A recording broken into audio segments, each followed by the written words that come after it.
make a communication too.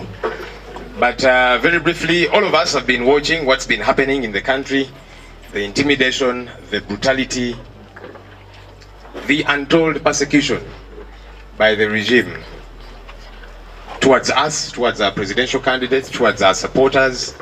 All of this really intended to shake us, intended to break our resolve, intended to slow us down. But what's important is our resolve is a lot stronger than ever before. We are now more convinced than ever before that there must be change of leadership. Because if the leaders we have today are treating us the way they're treating us, surely we cannot stand them another 5 years. So if there's any Ugandan out there who had any doubt about why we need to change government, I hope that now they know we must change government as soon as possible. And so come 14th, we call on everybody out there, let's go out there, cast our ballots, speak with a voice so loud, so that change gets to happen.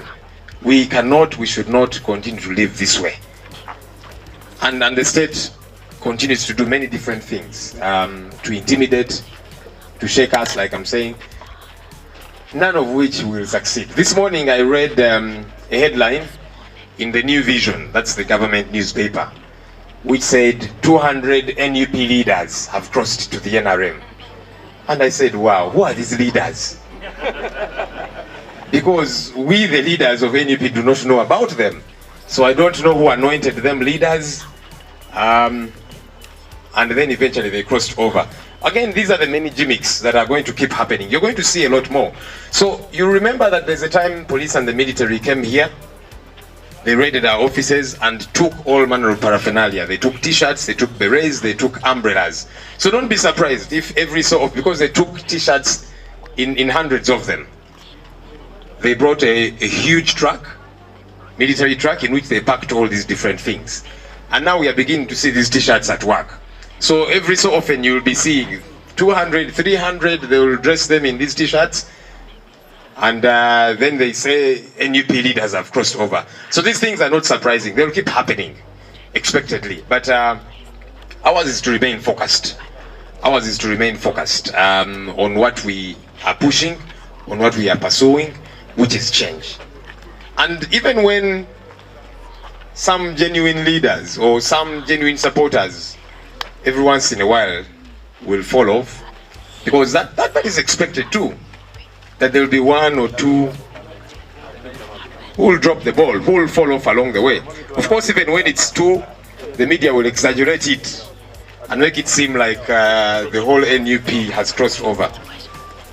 I think for us what's most important is, even when one of us gets compromised by the regime and they cross over, one, they don't cross over with the rest of us, they cross over on their own.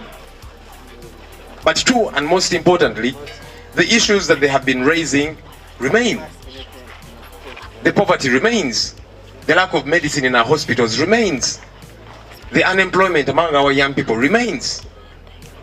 The brutality, the untold suffering, the human rights violations, they remain.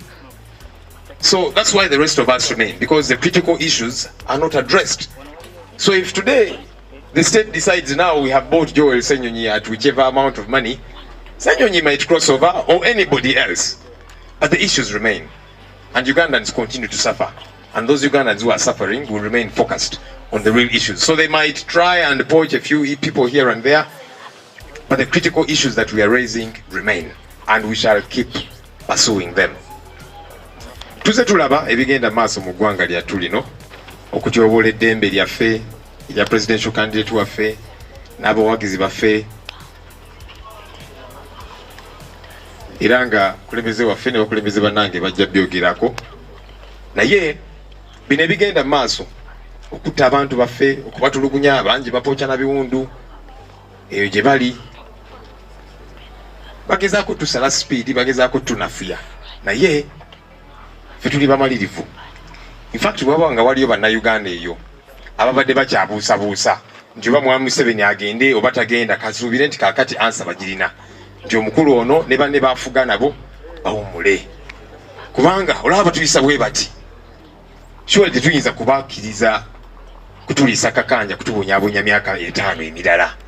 N'olwekyo bannayuganda tubakubiriza yonna gye muli 14 January tuveeyo tugende tulonde, tuveeyo eddoboozi lyaffe tuliyimuse obuli ngeri yonna, wabeerewo enkyukakyuka. Kuba kati buli omu tali safe, ne bannamawulire temuli safe. Bannamawulire bannammwe bali malwaliro bakubiddwa. Usanga sina bawagizi ba Kyagulanyi naye bakubiddwa ku lwaki? Bakola mulimu gwabwe lwakulaga nsi kyekigenda maaso. So ffenna obulamu bwaffe buli mu katyabaga, tulina okukyusa obukulembeze magirawo. Gavumenti ya Mwami Tibuhaburwa bajja bikola byonna okutiisatiisa, okuteekawo propaganda, okugezaako okutuserebya. Naye ffe tuli bamalirivu. Olunaku olwaleero ku makya nalabye eggulire eribadde mu lupapula lwa gavumenti lwa New Vision nga lugamba nti abakulembeze ba NUP 2 basaze eddiiro beeyunze ku NRM. Neneebuuza bano bakulembeze kika kibaawa? Bafa abakulembeze ba NUP tetubamanyi bano ebibiri bagamba nti bakulembeze ba NUP.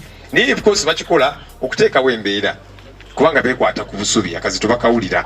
Nja bajjukiza nti weeks eziise poliisi n'amagye bajja wano ku kitebe kyaffe baatulumba era ne bawamba ebintu byaffe. Bajja n'ekimotoka kiroole ekya poliisi ne bateekamu t-shirt 10 ne bateekamu enkofiira ne bateekamu zi umbrella n'ebirala. Twali tulowooza nno nti bajja bituddiza naye batandise bikozesa. Era mujja biwuliranga nti kaakati abantu 10 aba NUP basaze eddiiro zeezo t-shirt zibabambaza. Ne bagamba nti kaakati NUP tekyalina bawagizi, ffe weetuli. Ate mwattu n'abamu ku ffe abawagizi abaddala bayinza ossala eddiiro, bayinza obbagula kubanga buli omu tali sitedi bulungi. Naye oli ne bamugulirira n'asala eddiiro ye nga ye. Ensonga z'abadde ayogerako, ensonga ze tuliko teziweddeewo. Obulyake tebuweddeewo. Ekibbataka tekiweddeewo. Ebbula ly'emirimu likyaliwo. Amalwaliro agataliimu ddagala, embeera bwetyo bwekyali. So kati ensonga zo zisigalawo. Kyovudde olaba ffe ensonga tujja ziremerako paka. Ndisennyonyi ne bwe banaamugula leero oba ssente mmeka oba omukulembeze yenna omulala n'atuvaako, ffe bannayuganda basigadde weetuli. Era tukyatulugunyizibwa era tujja kulemera ku nsonga zino paka ng'enkyukakyuka ebaddewo mu buli ngeri yonna.